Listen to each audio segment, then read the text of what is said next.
amazing that you're here to talk to us. Thank Very you happy very to be much. here. Thanks for having me. You've obviously had an incredible career, and a really long one. And still having it, hopefully. You absolutely working are. in the future too, yeah. You absolutely are, with a new banging success, right? So we've got lots to talk about. I'm going to start at the beginning. So, how did you break in?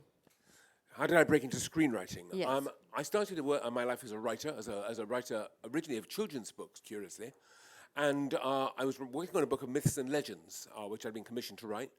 And at that time, there was a television program called Robin of Sherwood, a version of Robin of Hood, the original one. With, it had Michael Praed, until Michael Praed made the big career mistake of leaving the show, and he was replaced by Jason Connery's son, Ov. And they desperately, the producers, needed writers because the only writer on the show, a man called Richard Carpenter, had to produce 13 one-hour episodes in almost no time at all. And there was nobody else to do it except for him.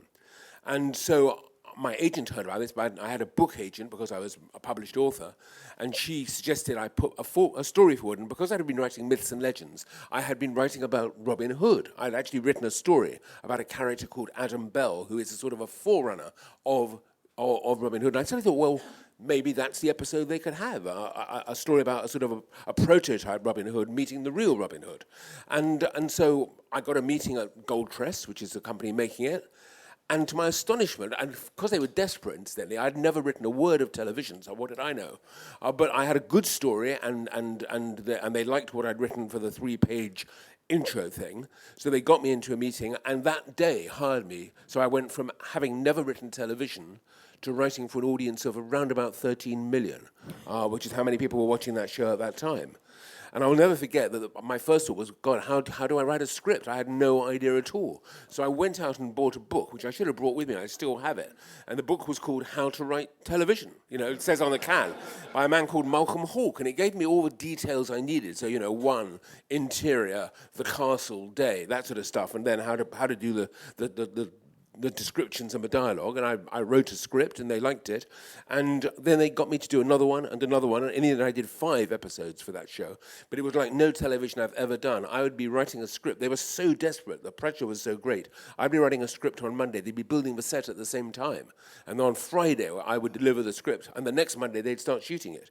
So it was really sort of by the seat of your pants stuff, but also amazing fun. It's a sad fact that I think in all my TV writing, it was probably my happiest experience. It was downhill after that. And a baptism of fire, right? And learning to write a script that quickly is going to teach you more than you reading a book, right?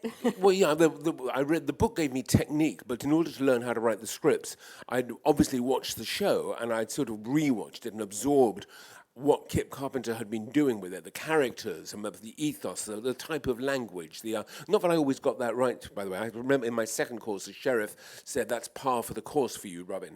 That was the line. It's just par for the course. And I remember Kip saying to me, that is a Victorian golfing expression, not likely to be found in 13th century England. But apart from little mistakes like that, I absorbed the language, the style, the ethos of the show. And I always remember that I was number 2. I was a junior writer, so I wrote very much in Kip's voice. Later on, when I was writing Bond novels and Sherlock Holmes novels and other types of novels, it was a trick that came in very useful, how to hide my own voice and write in the style of somebody else. And obviously this is pre-internet days, right, where we couldn't do the research to find out the path of the course. So now you could easily do that and find out its origins.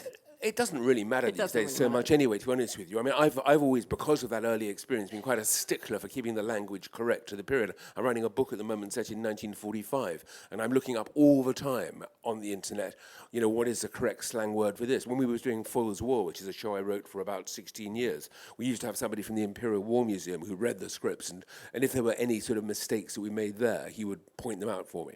But again, you've got an ear for, if you've got an ear for dialogue, it's quite easy to have an ear for period dialogue. You can pick it up quite easily. And by reading Kip's scripts, by knowing the world of Robin Hood as well as I didn't make many mistakes. And I was a viewer of Robin of Sherwood, and I certainly wouldn't have noticed. But, there's a chance there's always going to be one person who writes in, right? And well, if somebody writes in and tells them a mistake, we used to have them on Foyle's War all the time. I just smile. Sorry, I should have remembered to turn my phone off. Good ringtone. God, nobody ever rings me. That's the odd thing. Except when I'm giving talks. Anyway, what was your question, Emma? I can't remember now. Oh, we were talking about the viewers not noticing. Or Yeah, if a viewer, in full is what we always get with some smart ass who writes in and says, this was wrong because of that reason. And I would say, well, you've had pleasure a different way to what I intended, but you've still enjoyed writing and pointing out my mistakes. So, one of the writers I most revere, Conan Doyle, the Sherlock Holmes stories are absolutely jammed with mistakes of one sort. If you ever read The Speckled Band, it's the best of all the Sherlock Holmes short stories, the most famous, where the killer uses a snake which goes into a room, bites the person that wants to be murdered, and then climbs up a rope and goes through a grate. There is no way on earth that a snake can climb up a rope. It just doesn't work. Who cares? It's still one of the most famous short stories ever written. You talked a bit about voice there and the difference between writing in someone else's voice and writing in your own voice. I think that's really interesting.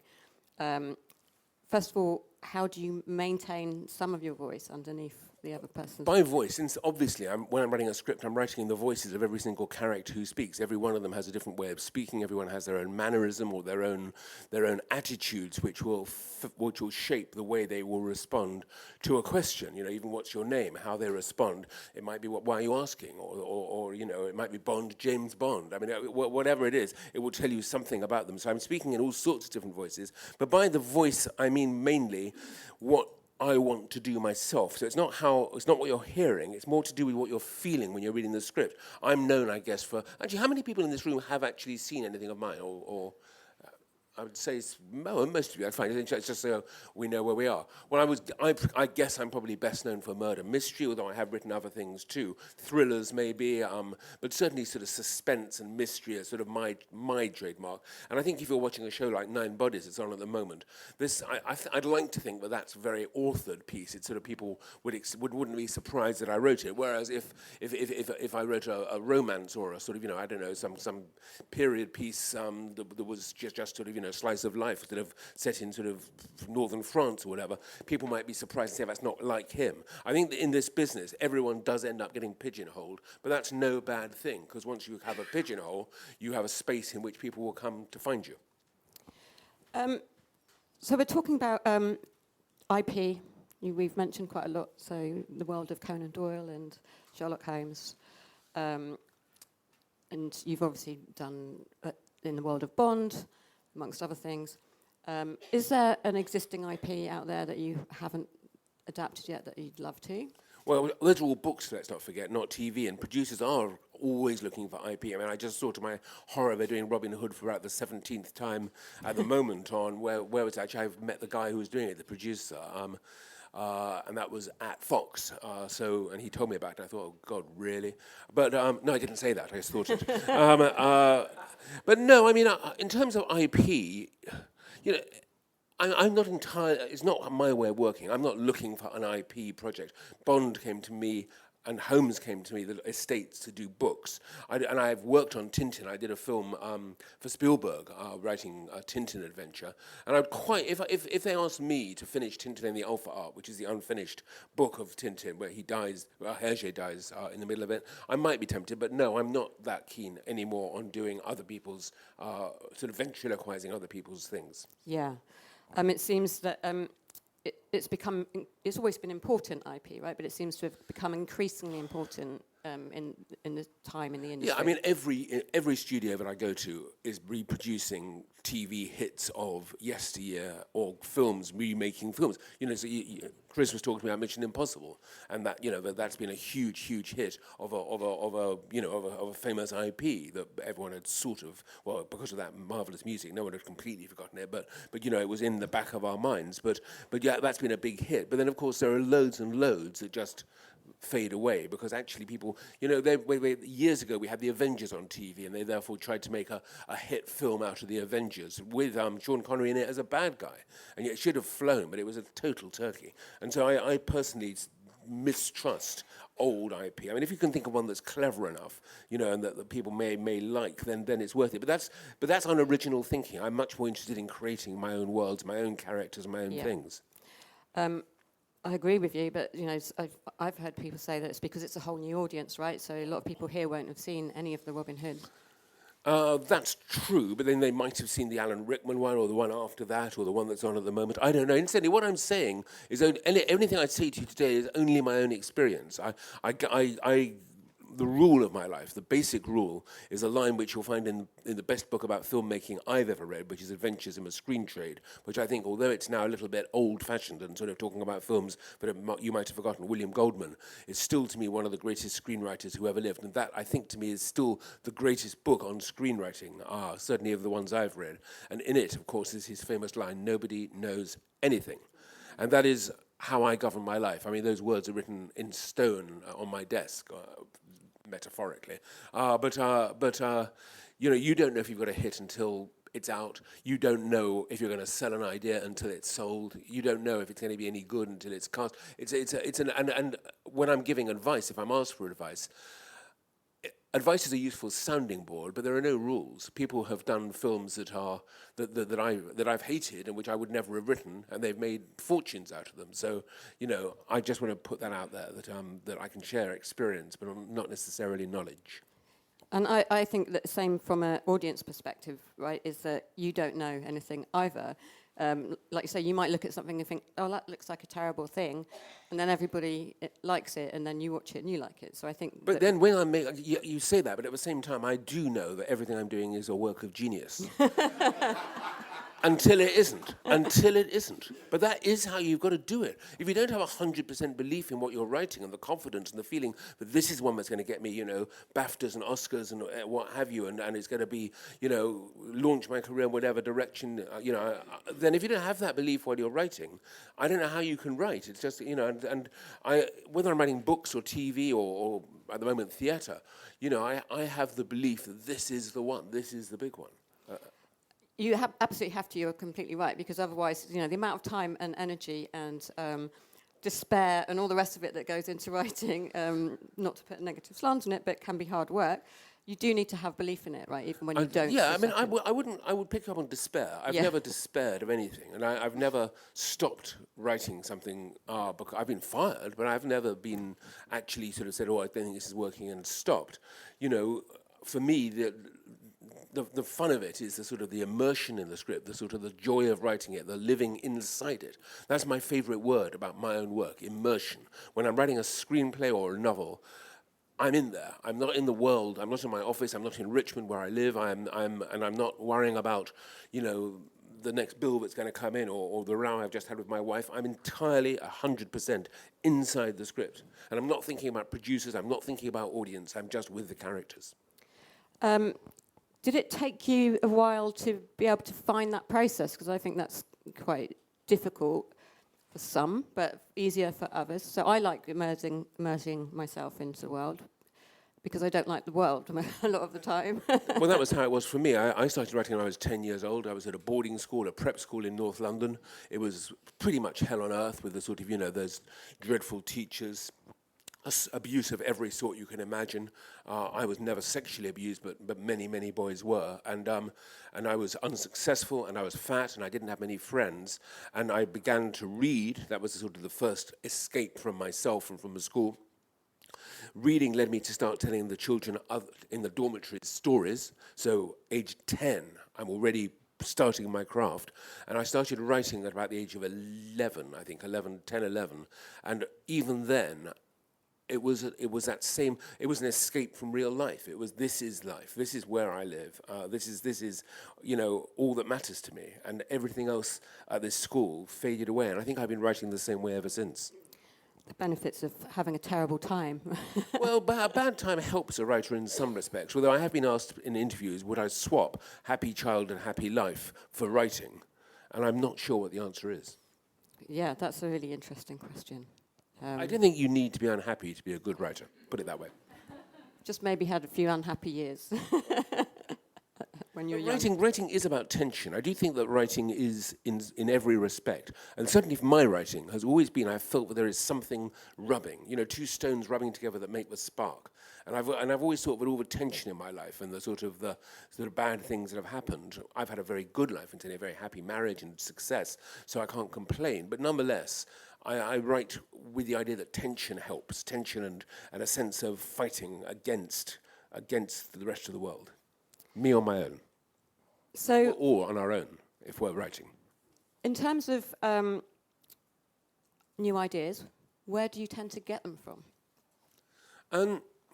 Where do ideas come from is one of my questions I get asked often at literary festivals. And I have no idea, but I do have a sort of a philosophy, a belief, if you like. I think writers are like radio receivers. I think that if you have the switch turned on, ideas come from goodness knows where into your head and just make you smile. And I probably have, I used to say 20 ideas a day, but I've got older now, so I'd say probably only about 10 ideas a day. And I don't know where they come from, but I'll see something, or I'll hear something, or I'll be somewhere, like doing this, in this room, this hotel, you know, the fact that you did the fire walking thing the other day. I mean, that to me is immediately a beginning of a story of some sort. You know, I joked, you know, how many of you would come in hobbling with bandaged feet or something, or just nothing below the knee. And that sort of is the beginning of a story, but that sort of idea you toss in your head and it goes away again. But, you know, I was recently stuck. I was writing the third episode of third book in the Magpie Murders series, Marble Hall Murders.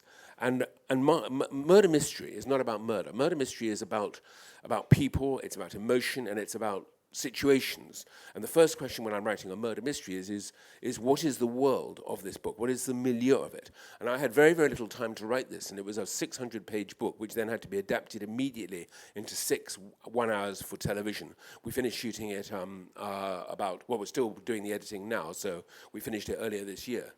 And I was literally wandering around town in a daze, trying to think of where is this bloody murder going to be set? You know, what haven't I done? Where can I go? What is the milieu of the murder?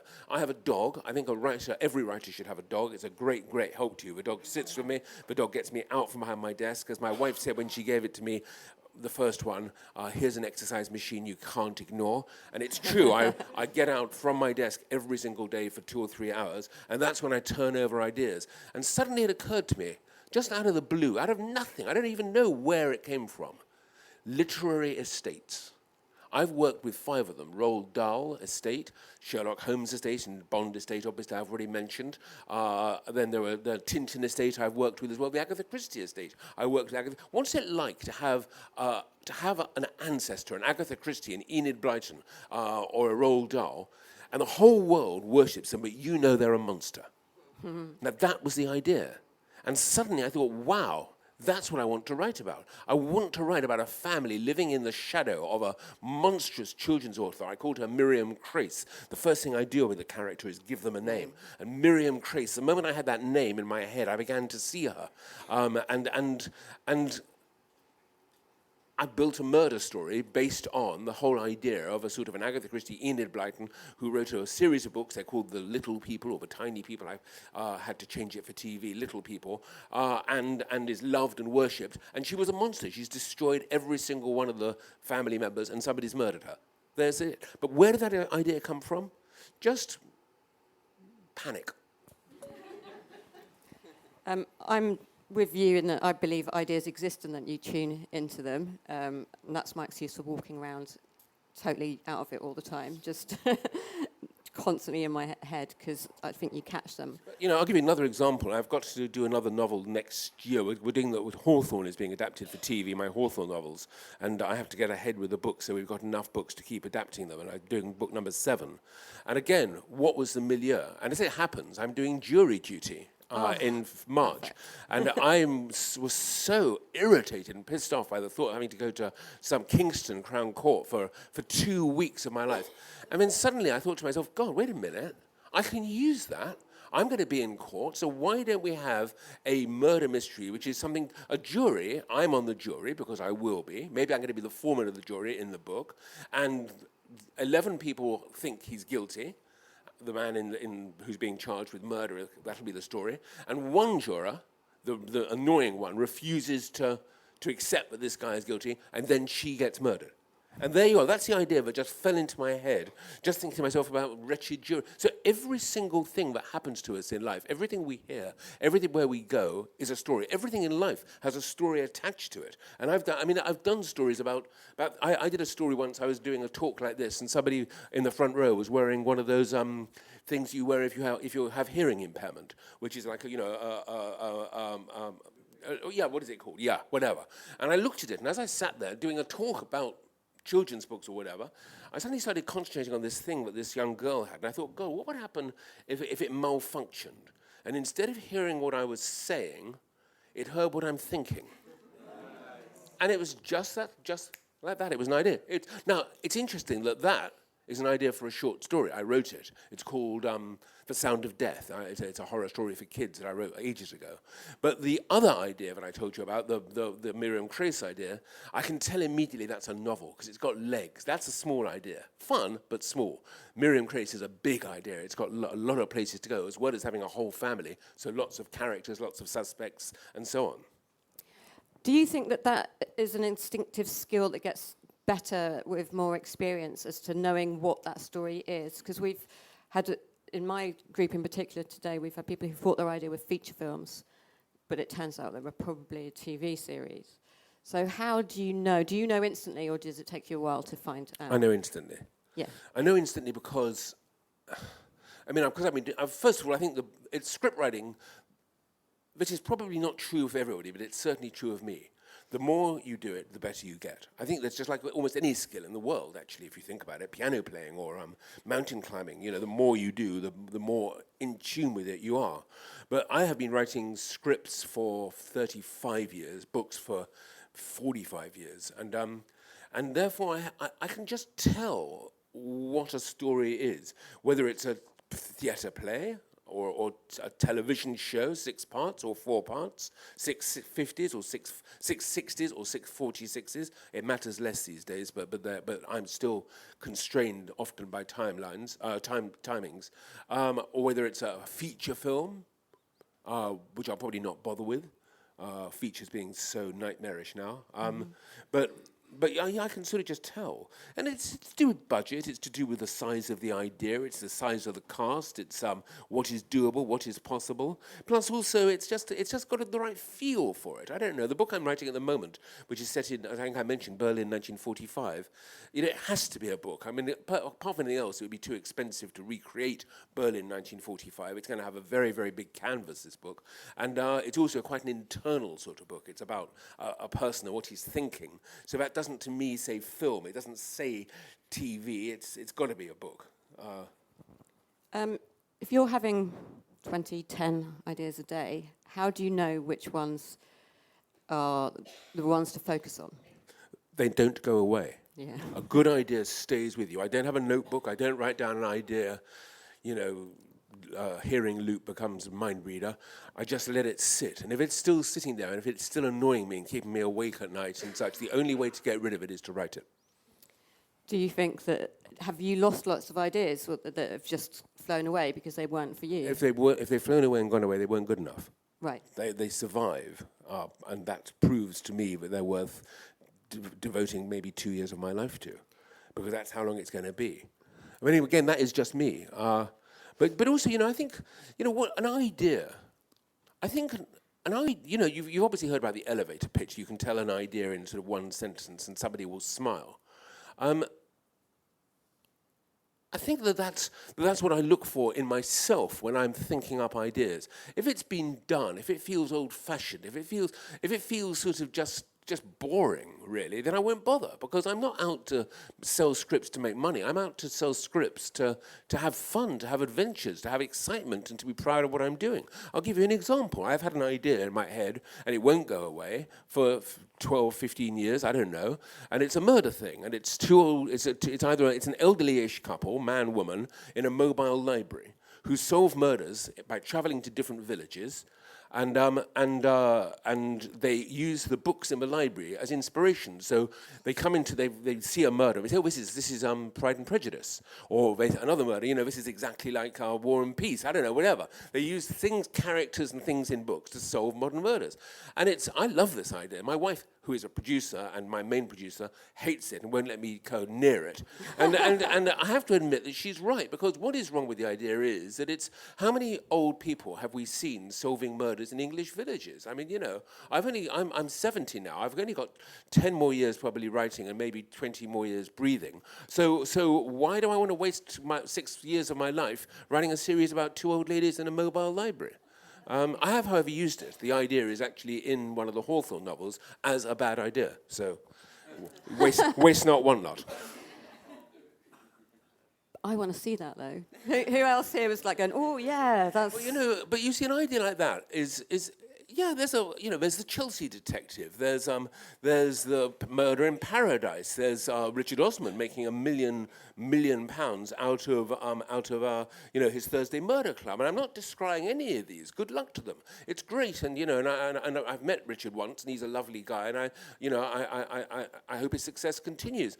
But I've just learned that writing is more than that. It's more than the selling. It's about the excitement of doing something that maybe has never been done before, or at least finding a new angle on an old theme, of doing things.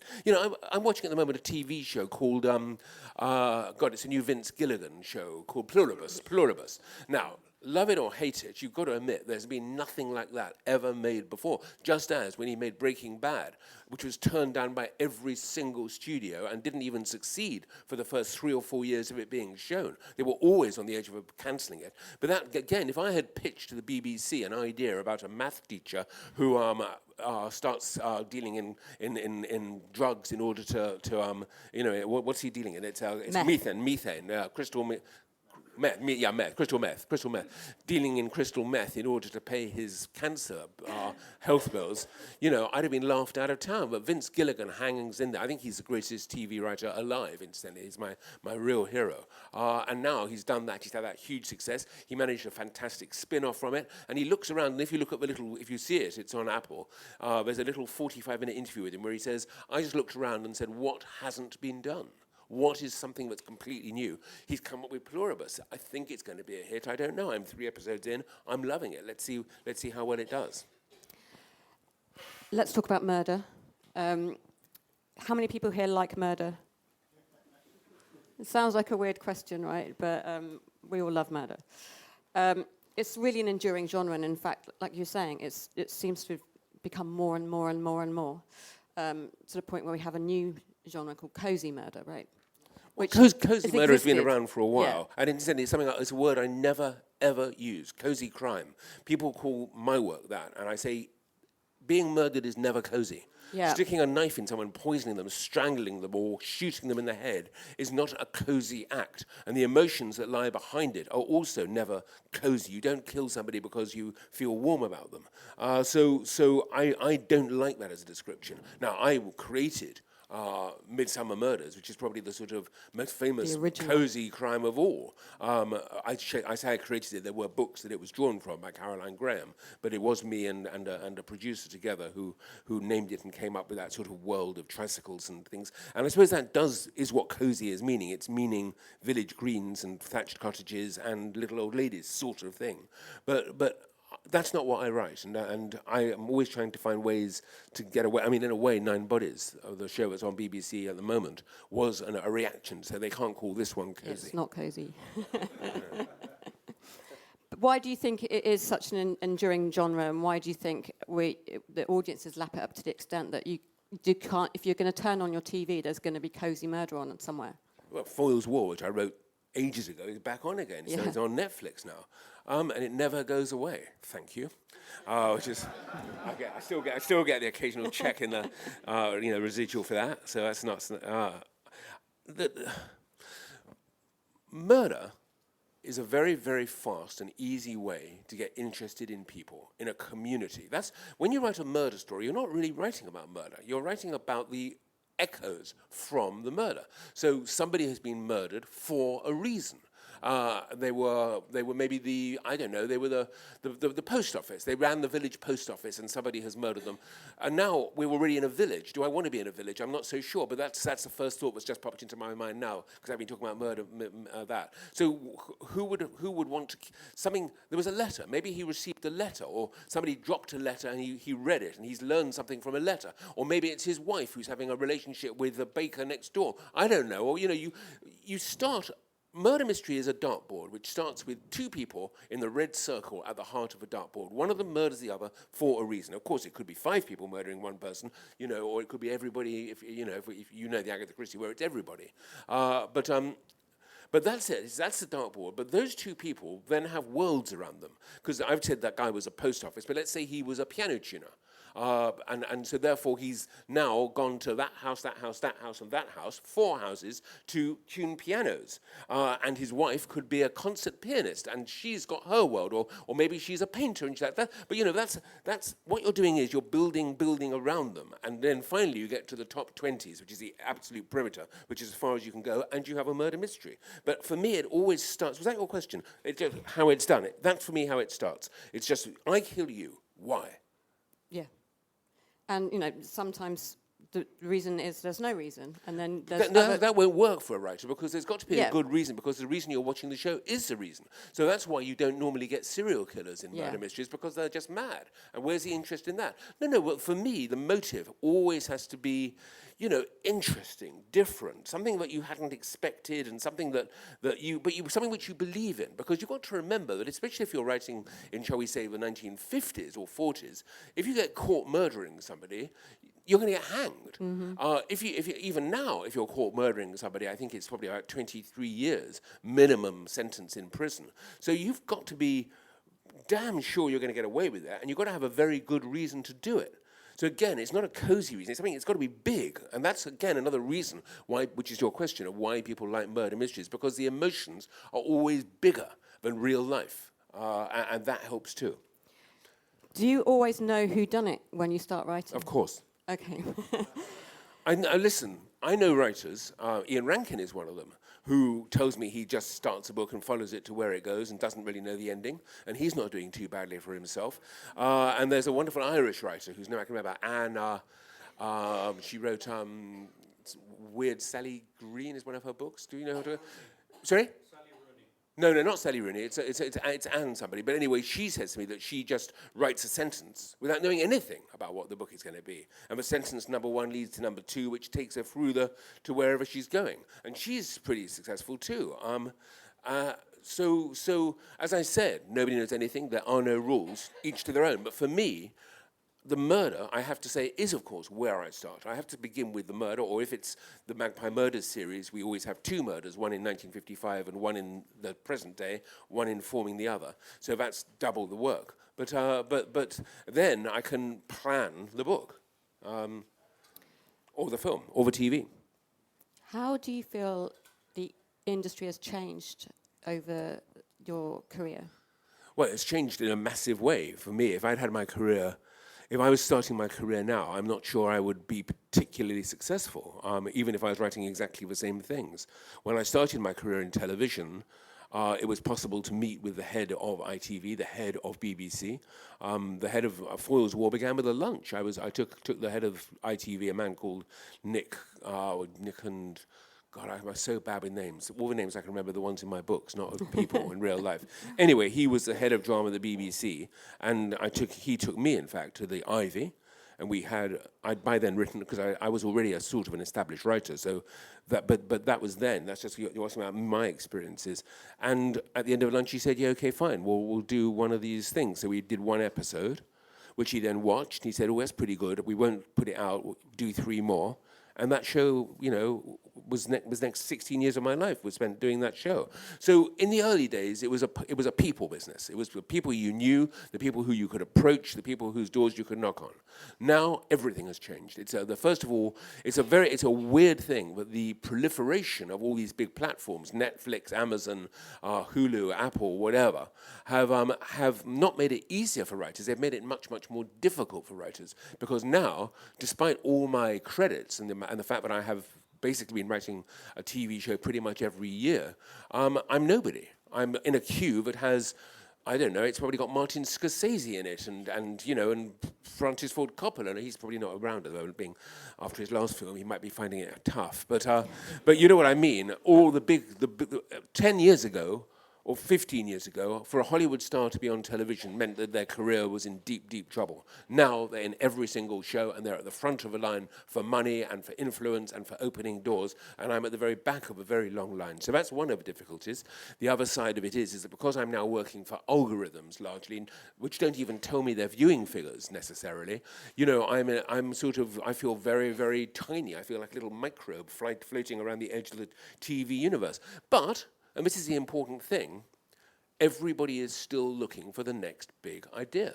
And that's the thing we always forget, and it's been something that stayed true in all my career. When I was very young, I thought of producers or publishers being people in white towers, you know, ivory towers, where they were unreachable, that I couldn't speak to them, but somehow I did speak to them, I did get in, and my work got made. And when I got inside, I realized that they were just the same as me. You know, I used to do a thing about how many publishers I knew who'd been fired, publishers who'd rejected my work, who were now out of work themselves. Not with any glee, you understand, but only to illustrate that we're all human and we're all desperately searching for the idea that will make our salary worth paying, and looking for that next thing that could be big.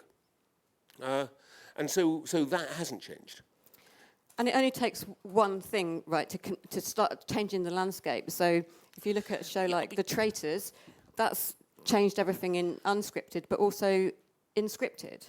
Yeah, unscripted drama is of course the big thing at the moment, yeah. and it's not my scene at all.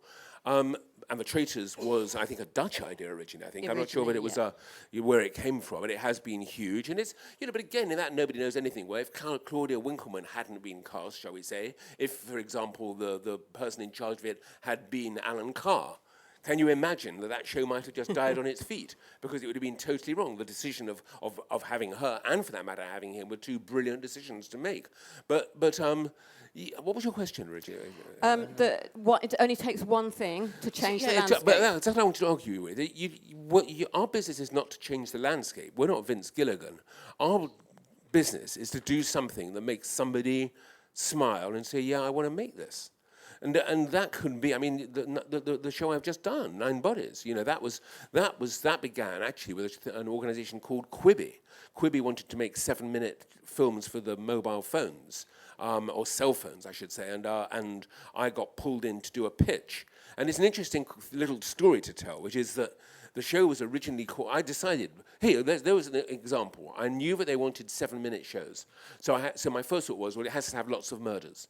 Because they wanted shock. They wanted people to look at they called them water fountain moments. I always rather liked that because it was people watch television and the next day they meet at the water fountain where they're getting a drink or whatever, and they said, did you see that thing last night? And they talk about it. So they wanted water fountain or water cooler moments. And I thought the show fitted it very well. It was called The Last Survivor. And I'll never forget standing outside the room, and Jeffrey Katzenberg, who was a huge Hollywood honcho, is inside with 4 or 5 execs in their sort of suits and sort of, you know, sunglasses and all the rest of it. And as I'm standing on this side of a door, I think to myself, God, The Last Survivor. That is such a rubbish title. And I just thought for a few moments, stepped into the room and said, hello, I'm Anthony Horowitz. I'm coming to tell you an idea called 9 Bodies in a Mexican Morgue. And those words had just popped into my head, and I saw every single eye open at the table. And I sold that the same day. They went bust a week later, but that's life. But then the idea was out there. I'd say a week later. By the time they went bust, I'd written some of the scripts, and it was well on its way. So it all ended happily, and it was then remade by Sony. Again, I'm not suggesting to you your titles should have ludicrously sort of bizarre titles, your scripts, because that won't always work. But that, at least I got the attention of the room. And do you feel like that's what it's about when you're trying to sell an idea or do a pitch? It's getting the attention in the same way that you're trying to get the audience's attention, right? Pitching, which I do a lot of, is an art in itself. It is a skill you have to learn. And again, when I'm talking to people who are not yet as sort of long in the tooth as I am, I say it's about doing two things at the same time. It's about telling an idea and selling the idea. And the two are the two cannot be separated, nor can you tell where one is and the other is, because they're happening at exactly the same time. So when I'm telling a story of it, I'm always telling it in a way that makes the people understand what they're going to be looking at, what they're going to be hearing, what the feel of the show is. It's not just a case of saying, if I walk into a room, this is a story about 9 people who are in an aeroplane and somebody starts to kill them one after the other.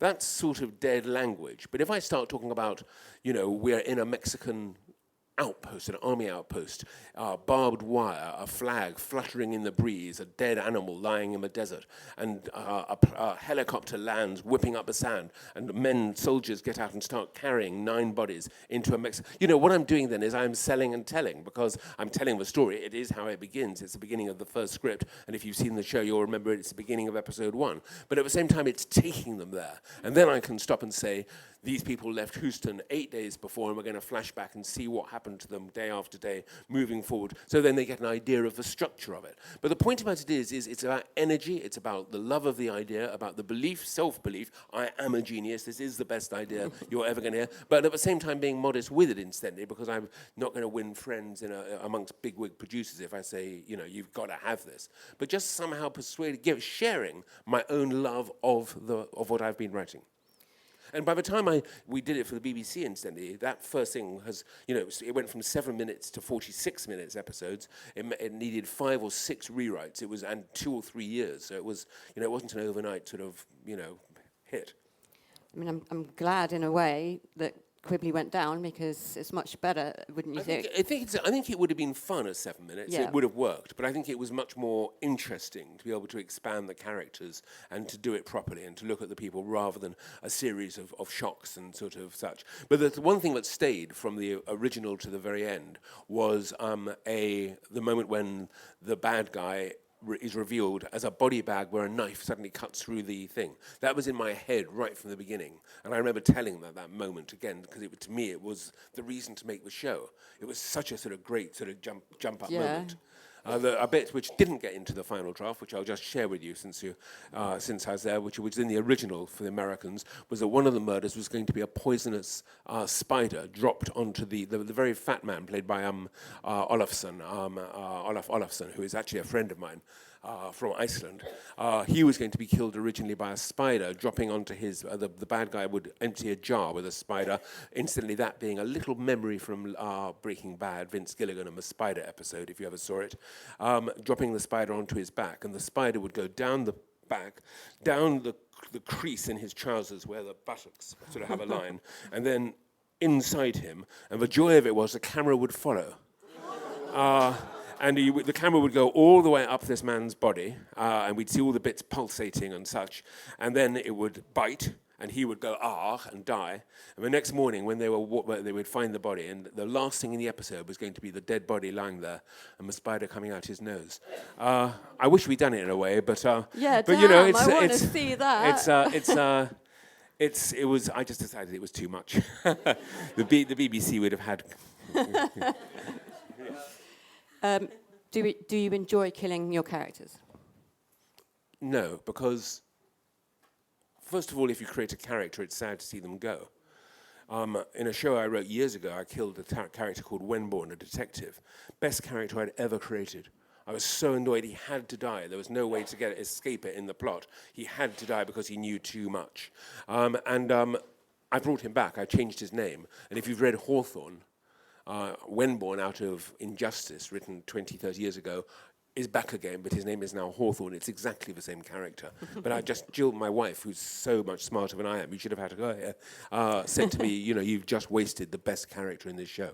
But it had to happen. So, but he's like, no. Do I enjoy killing characters? If I enjoy killing the characters, then I'm acting not as unless the killer enjoys it, and I'm sharing his or her enjoyment, then no. I'm feeling the emotions of the characters as they speak, as they die, as they are killed, or as they do the killing. I think it's one of the reasons why Moonflower, which one is it? Midsummer Murders has to my mind, gone off beam a little bit is because there are so many silly murders now, and I think the writers are enjoying the murders too much. Yeah, it's gone a bit like Casualty in the early days when they used to, the beginning accident used to be like, how crazy can we make it? I want you guys to ask questions now, so if anybody's got some, put up your hands. It's who's going to take round the mic? Do you want? I'm going to steal your mic. Who's got a question then? Hector. Thank you. You mentioned about planning. So, for example, especially for like thrillers and murder mysteries, things like that, is like how much of the structure do you build around before you get started onto your drafts? Well, in both books and TV, I'm a very, very disciplined structuralist, and I spend a lot of time working on a structure. I don't do post-it notes on the walls. I don't do charts with lines. I have notebooks which are full of drawings and questions, and if a murder is going to take place in a hotel, I might draw the corridor and the bedroom, and so I know where everybody is, so I can visualize what I'm going to be writing. Visual aids always help. Sometimes I'll have a photograph in front of me of a hotel, which is what I'm using as the basis for the book I'm writing in 1945. Just the other day at the dentist, I took a photograph of the house next door, which I shall transpose to Berlin because it's perfect for the main setting of the book. So I tend to collect an awful lot of stuff before I start writing. Sometimes for example, Magpie Murders took me longer to plan than to write. And I always, my way of putting it is this. I mean, some people don't do it that way. Some people don't like it. But I've always had this belief that screenwriting and book writing is a little bit like, it's the same as having a map. If you go and visit Paris, you can get yourself buy a map which shows you every road and every canal and every river, every building. And if you look at that map, you can decide that it's Tuesday. I'm going to start by going to the Eiffel Tower, then I'm going to walk all that way down to down the river, the Seine, and then I'm going to cut off and maybe go up to the Louvre. That gives you the freedom to make that decision. But when you're writing, and when you're traveling, you could decide, actually, I've got tired. I won't go to the Louvre. I'm going to go this way and then come back to it later and go and have lunch at that restaurant. So in other words, a structure doesn't tie you down. It frees you. Because if you know where you've got to get to the Louvre because you're meeting somebody at 6 o'clock, but you decided to go to that cafe over there, the structure tells you can get there. So again, in a book, in a thing, I will often leave gaps. So Alex Rider is thrown into a tank with a giant jellyfish. How does he escape? I'll worry about that when I get there. And such. So I don't... Also, one thing that's important in writing, whether it's TV or books, is if you can't surprise yourself, how can you surprise your viewer, your reader? So leave moments in your script where you don't know what's going to happen. Find the answer. And if that answer makes you smile, yeah, of course, that's a great idea. Then somebody watching it will have exactly the same response. Thank you. Bologna. Probably at the end of Nine Bodies, I'm not going to give the ending away, but it's the most satisfying ending I think I've watched. Did you have that in your mind right at the beginning, or was that one of the surprises? Is that one where you surprised The greatest ending ever made for me in film, TV, or books is The Italian Job, the original Michael Caine version, where people have spent years and years and years trying to work out how they got out of that bus and got away, and did they get the gold?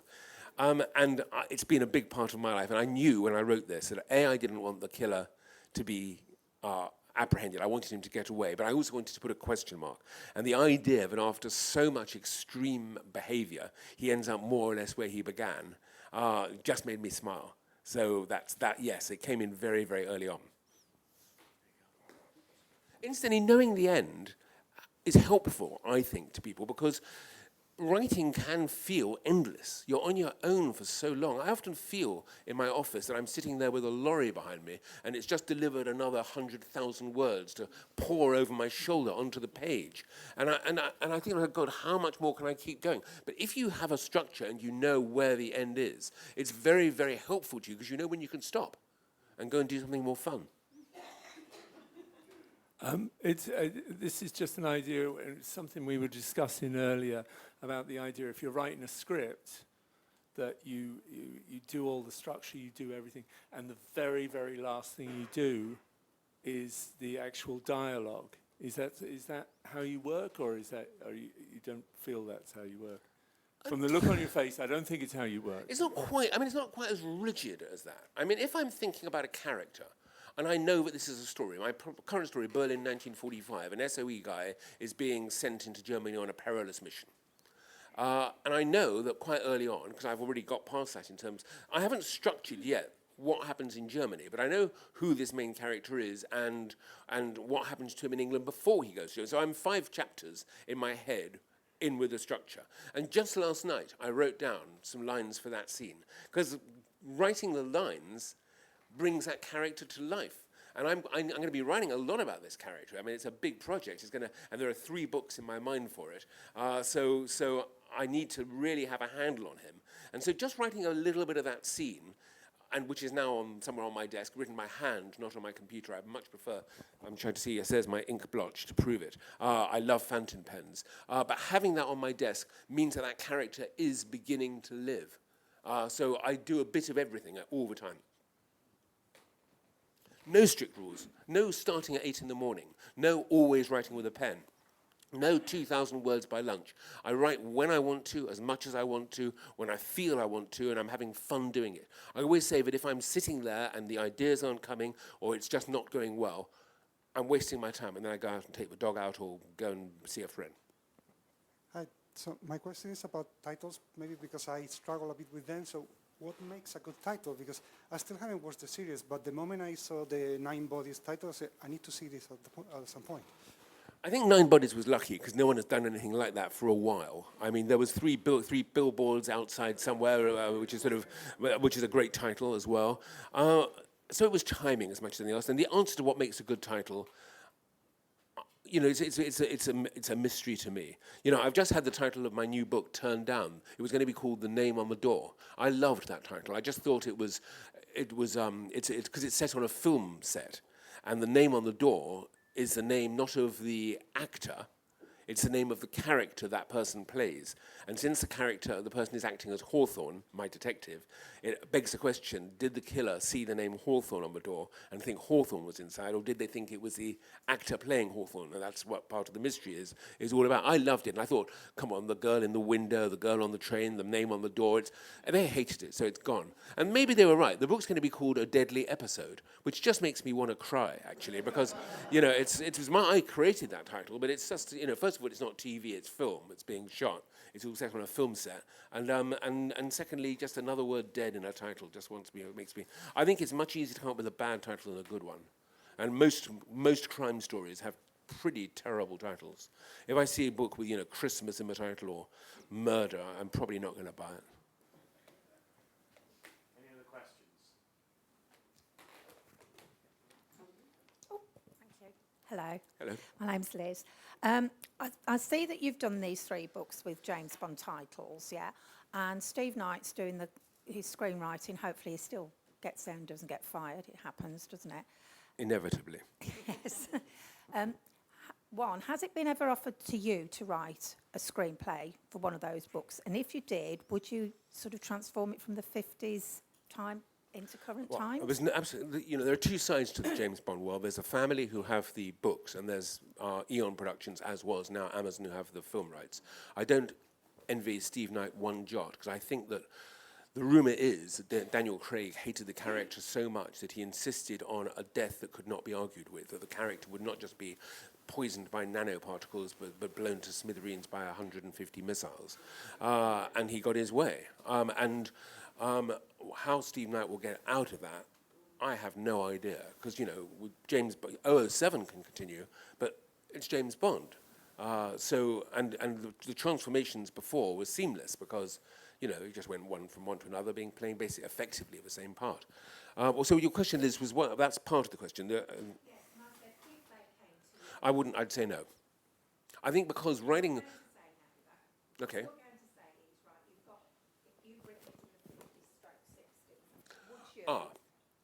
There are rumours that they are going to go back to the 50s and 60s and therefore go pre-Bond's death, if you like, younger Bond before it happens, and move period, which is, I suppose, one solution to it.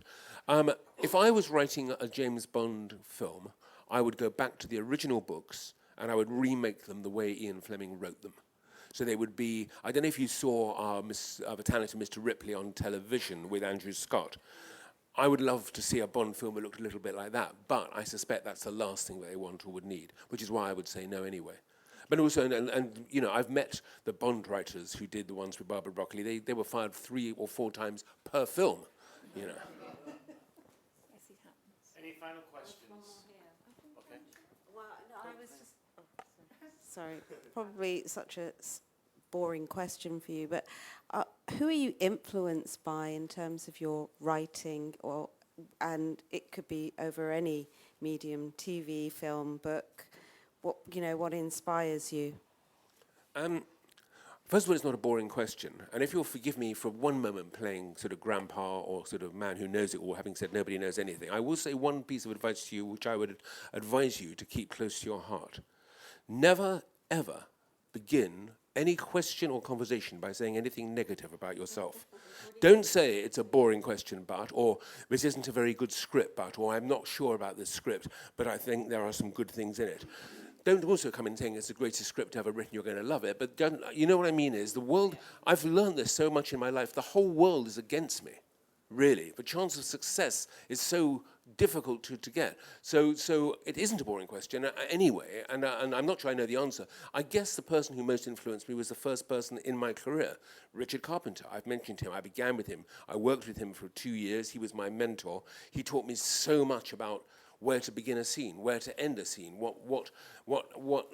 how to build action sequences. You know, I was so naive when I did Robin of Sherwood that on my first day on the set, I described a church. I'll never forget this. I described a church, and it had to have a sort of a ruined window on the first floor and a door on the ground floor and an area where... it's a long story, but it had to look a certain way. I'm driven to the set, and they have found a church that absolutely, to the last detail, is what I'd written. I just couldn't believe it, and I didn't even understand why there was a church in the middle of a field near Bristol. So I said, can I go nearer? I said, yes, you can. I was so naive when I began. So I go up to this church. It's only when I was up right next to it and tapped it, but of course it was made of plastic. They built the damn thing, and so of course it was what I'd written. So that was where I began to learn about filming, was on a set and talking to a great writer. The writer in question was Richard Carpenter. The book, the William Goldman book, is also a thing I have talked about, which is he just has, I mean, it's old-fashioned. The films, you'll probably know some of the films, All the President's Men, Butch Cassidy and the Sundance Kid. These are classic. He wrote more great films, I think, than any other Hollywood writer, you know, in a stretch. Misery is his. And he tells wonderful stories, but also gives extraordinary insights that I don't think have changed. And the other person who influences me a lot is my wife. I'm very lucky to be married to my own producer, who produces all my shows. And she can be vicious in her, you know, killing off those 2 dear ladies in the library, for example, and such. But she's always right. So I learned from her. Oh, very good.